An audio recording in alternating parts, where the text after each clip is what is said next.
how to disallow people you follow to see that you viewed their post on TikTok. Today guys, I will show you how to do this. Just watch this video until the end. Make sure that you like and subscribe in this channel. So let's start.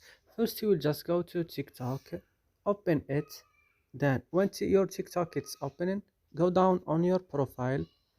Then go to this three line, click, go to settings and privacy, click again, and then go to privacy, click, and then go down to post view, and now you have to turn off this option, post view history, like this, and that's it.